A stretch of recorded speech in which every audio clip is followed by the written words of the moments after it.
반갑습니다. 임채문 세무사입니다. 이게 증여세에 대해서 의외로 관심이 많더라고요. 우리 국민들께서. 그런데 그 상속증여세법상 증여는 우리 민법상 증여하고 좀 다르죠. 민법상 증여는 증여자가 이렇게 수증자에게 줄 것을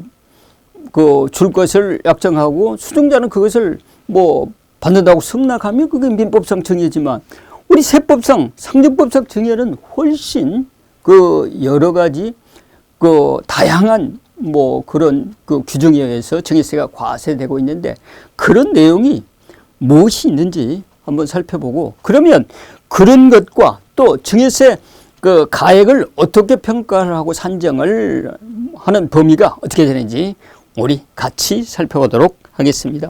증여 종류를 보면 부담부 증여라고 있죠. 부담부 증여는 증여를 하면서 증여적 일정 채무를 수증자에게 안고 수증자에게 맡기는 것이죠.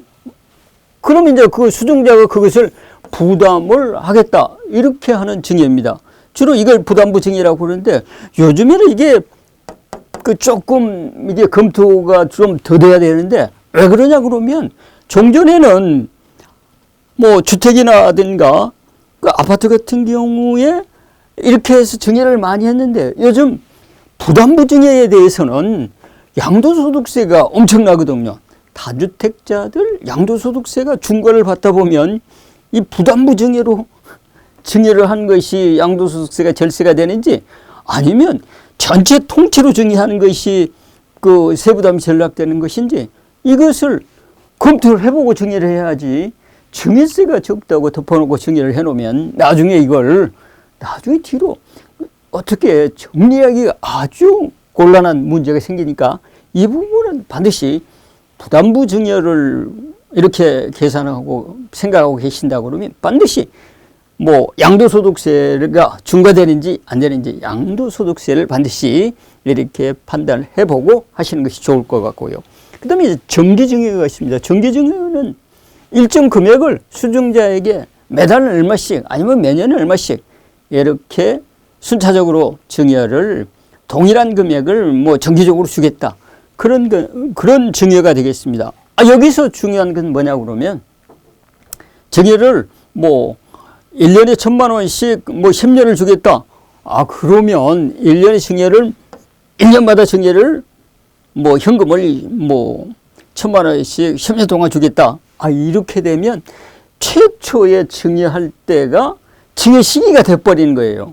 그럼 10년 동안 1,000만 원씩 준다는 것을 이 최초 증여할 때 증여 시기가 되니까 10년 아직 받지도 않았는데 증여세부터 먼저 내야 된다는 그런 문제가 생길 수가 있거든요. 그러니까 증여를 받을 때는 반드시 수증자가 증여세 부담을 어떻게 할 건가 그것도 생각을 하고 증여를 해야지 덮어놓고 증여를 해놓으면 나중에 증여세 때문에 감당하지 못할 일이 생길 수도 있습니다.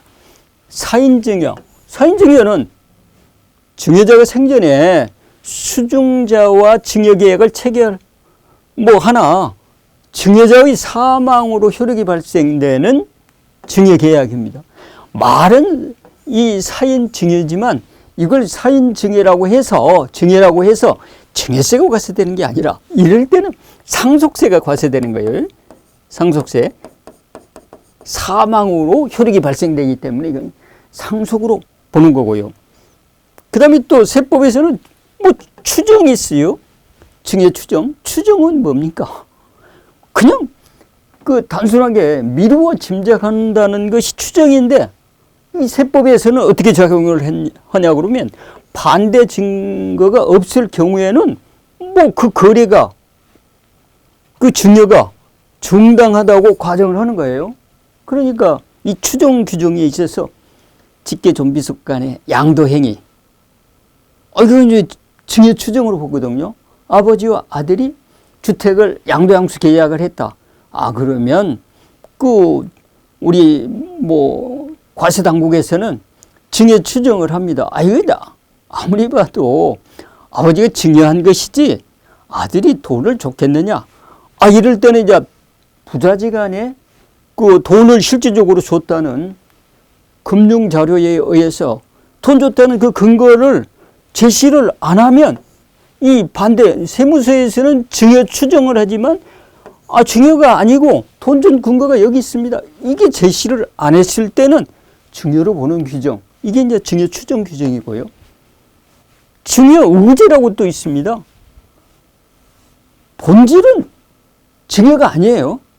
의제라는 것이 본질은 성격이 전혀 다른 것이지만 동일한 법률 효과를 발생시키는 거예요.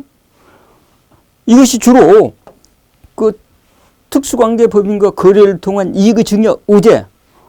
그러니까 일감 몰아주기 뭐 이런 것들이 있는데 본질은 증여가 아니지만 조세 그 관련 법상 규제를 하기 위해서 이 증여로 그냥 간주를 해버린 거예요. 그래서 증여세를 과세하는 규정이 있고, 교차증여라는 뭐 얘기도 있는데, 교차증여는 뭐 어떤 의미에서 나오냐 그러면, 갑이 자기 자녀에게 그 뭐 10억을 증여하는 게 아니라 을의 자녀에게 이 증여를 하는 거예요.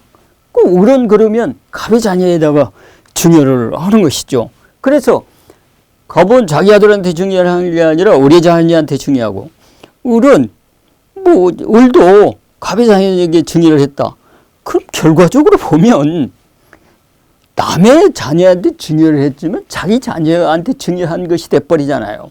그래서 이렇게 한다고 해서 무슨 혜택이 있겠느냐 하지만 여기서는 그 동일인의 재차증여를 해서 합산과세 10년 동안 합산과세를 누락시킬 수도 있고, 또 상속세에 있어서 10년 이내 상속인에게 증여를 했을 때 사전 증여 부분을 10년 이내에 증여한 것이 다 합산이 되잖아요. 이게 누락될 수도 있잖아요. 이런 방법을 해서 편법 증여를 했을 때도 증여세를 직접 증여한 걸 보고 증여세 과세를 할 수가 있고요. 또 우회 증여가 있습니다. 우회 증여는 뭐냐 그러면 형식은 양도한 것처럼 해요. 갑이 을에게, 을은 또 병에게. 나중에 알고 보니까 갑과 병이 부자지간이고 이 사람은 갑의 특수관계자더라. 이렇게 되면 이것도 우회 증여로 봐서 이게 갑이 그러면 이게 병한테 아들한테 직접 증여한 것이지 이건 양도한 것이 아니다. 이거 옛날에는 많이 이런 것들이 절세 방법으로 변칙 증여 방법으로 사용이 됐지만 지금은 부동산 같은 경우에 만약에 이렇게 했다. 이렇게 되면 뭔 문제가 있습니까?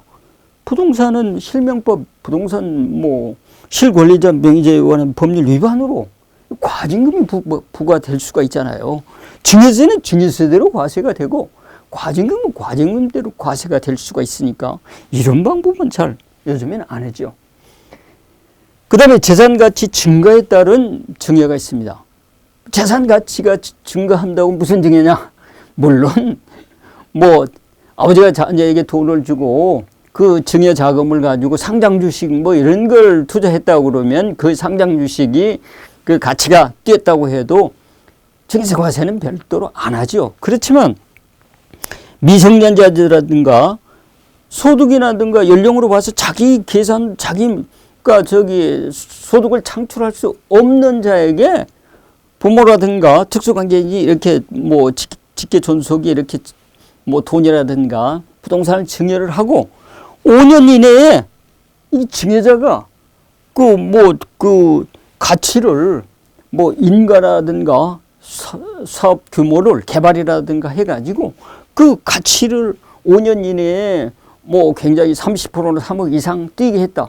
그럼 그것도 증여로 보는 그런 규정이 여기에 해당된다고 할 수가 있습니다.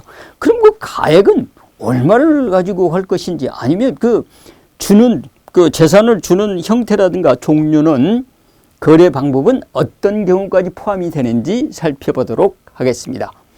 증여세 과세가액을 계산할 때는 일반적으로 보면 이제 무상으로 이전받은 재산이라든가 이건 설명을 굳이 안 드려도 다 아파트나 그 토지를 무상으로 줬다 그럼 증여세 과세를 하는 것이죠. 그 다음에 이제 현저히 낮은 대가를 주고 재산을 뭐 이전을 받거나 아니면 높은 대가를 받고, 그러니까 현저히 높은 대가를 받고 이전함으로써 발생하는 이 얘기는 뭐냐고 그러면, 이 부자재 간의 거래를 하면서 아버지 부동산을 자녀에게 뭐 시가보다도 30% 이하로 팔거나 아니면 3억 미만으로 팔 때, 이건 저가로 자녀가 뭐 낮은 값만큼 낮게 샀으니까 증여세 과세를 하는 거고요. 아니면 자녀가 가지고 있는 부동산을 아버지한테 아주 고가로, 이 아주 현저히 고가다. 여기서 현저히라는 것은 우리 상정법에서는 뭐 시가의 30% 이상이거나 3억 원 이상 이렇게 되는 가격으로 아버지한테 높은 가격으로 이렇게 팔았을 때, 이때도 증여세 과세하겠다. 이런 거고요. 뭐 재산 취득 재산 가치 증가에 따른 경우 그 이익, 방금 말씀드렸기 때문에 그건 생략을 하고요.